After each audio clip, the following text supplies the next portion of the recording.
أعوذ بالله من الشيطان الرجيم. بسم الله الرحمن الرحيم. Allah Subhanahu wa taala berfirman,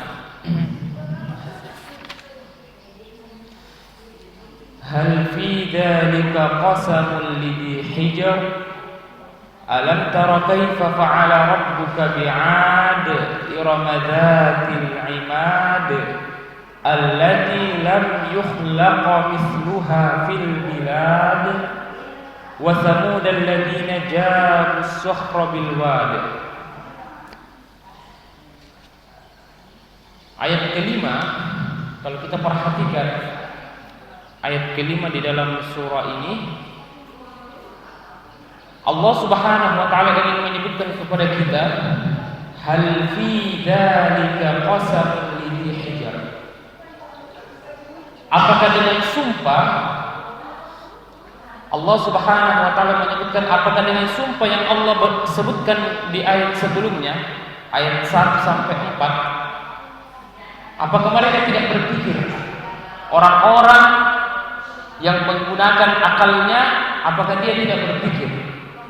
Hijr maknanya adalah lidhi akal, yang memiliki akal. Jadi makna yang disebutkan di dalam ayat ini, bahwa ketika Allah bersumpah terhadap waktu fajar, kemudian Allah bersumpah terhadap walayalin ashar, 10 malam, kemudian Allah bersumpah terhadap ganjil dan genap, kemudian Allah menyebutkan hal fi dzalika qasamun lidhi hijr. Apakah dengan sumpah-sumpah Allah ini mereka tidak berpikir bahwa banyak keutamaan yang Allah berikan kepada sumpah-sumpah yang Allah sebutkan. Kemudian di ayat yang selanjutnya, kemudian Allah menyebutkan beberapa kisah dari orang-orang kafir terdahulu, orang-orang yang dibinasakan oleh Allah Subhanahu wa taala. Kisah yang pertama disebutkan, Alam tara kaifa fa'ala rabbuka bi'ad. Apakah mereka tidak mengetahui bagaimana Allah Subhanahu wa taala menghukum kaum 'ad? Jadi kalau kita bandingkan jemaah sekalian antara surah Al-Fajr dan surah Al-Balad, surah Al-Fajr ini berkaitan tentang orang-orang kafir, berbicara tentang ciri-ciri orang-orang kafir, ciri-ciri orang-orang yang tidak terpuji. Kemudian di dalam surah Al-Balad itu membicarakan tentang ciri-ciri atau tanda-tanda orang-orang yang dipuji, yaitu orang-orang yang beriman kepada Allah Subhanahu wa taala. Makanya di dalam surah Al-Fajr ini sendiri dia surah Makkiyah. Surah Makkiyah. Kenapa kita bisa tahu salah satu ciri dari surah-surah Makkiyah, dan ini kita bisa terapkan ketika kita membaca Al-Quran dan kita membaca maknanya. Salah satu ciri-ciri dari surah Makkiyah adalah kebanyakan berbicara tentang kisah-kisah umat-umat terdahulu. Dan ini disebutkan oleh dalam kitab Mabahith fi Ulumil Quran, dalam sebuah kitab yang membahas tentang ilmu-ilmu Al-Quran.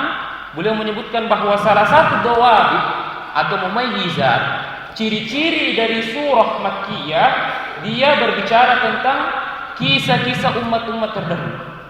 Makanya surah Al-Fajr ini berbicara tentang kisah-kisah orang-orang terdahulu.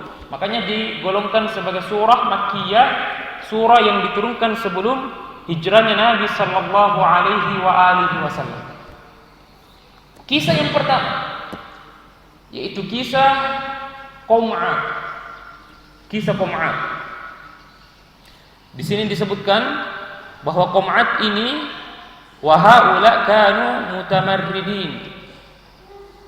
Kaum 'ad ini adalah orang yang senantiasa menghardik dan menolak apa yang datang Nabi kepadanya. Nabi yang diutus kepada kaum 'ad ini adalah Nabi Hud. alaihi salam, sebagaimana di dalam surah Al-A'raf disebutkan, wa ila 'adin akhahum huda. Dan Nabi Hud diutus kepada kaum 'Ad. Qala ya qaumi i'budullaha ma lakum min ilahin ghairi afala tattaqun. Nabi Hud ini senantiasa mengajak kaumnya untuk beribadah kepada Allah. Ya qaumi i'budullah, wahai kaumku, hendaknya kalian menyembah Allah Subhanahu wa taala. Dan ini adalah esensi dari dakwah para rasul dan para anbiya.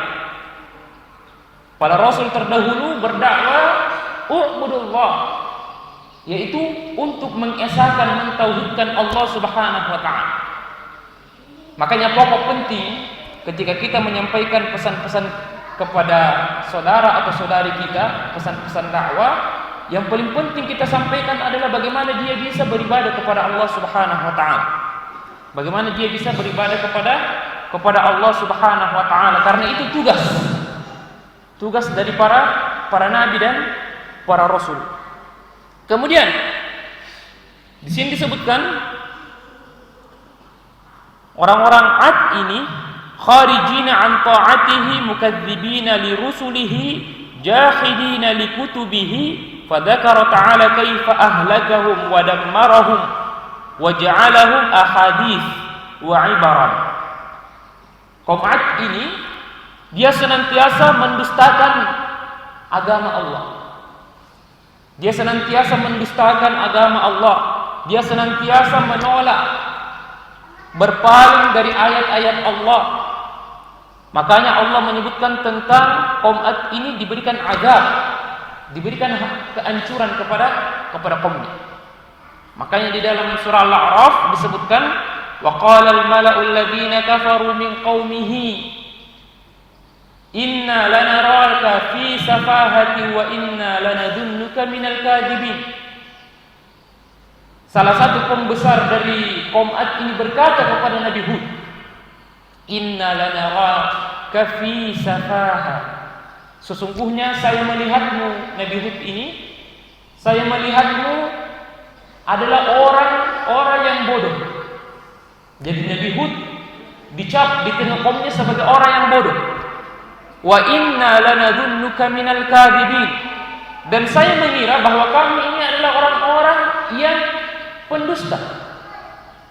Kata orang-orang pembesar dari kaum 'Ad. Padahal Nabi Hud itu sendiri adalah orang nabi utusan Allah Subhanahu wa taala. Inni rasulun min rabbil alamin, sesungguhnya saya adalah utusan dari Allah Subhanahu wa taala. Namun begitulah orang-orang yang mendustakan agama Allah Subhanahu wa taala, kalau dia tidak dibinasakan di dunia, maka pasti dibinasakan di akhirat kelak.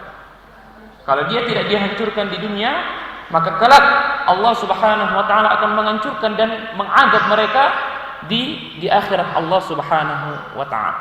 Ada yang menarik dari kaum 'Ad ini. Kaum 'Ad ini adalah orang dengan perawakan yang besar. Perawakan yang besar. Ada yang mengatakan bangunan-bangunan rumahnya megah, punya kerajaan yang besar. Kemudian fisiknya itu besar. Fisiknya besar. Dengan kenikmatan-kenikmatan yang Allah berikan kepadanya, namun ternyata membuat dia sombong kepada Allah Subhanahu wa taala, menolak ajakan-ajakan dari Nabi Hud itu sendiri. Kemudian Allah Subhanahu wa taala menurunkan azab kepadanya.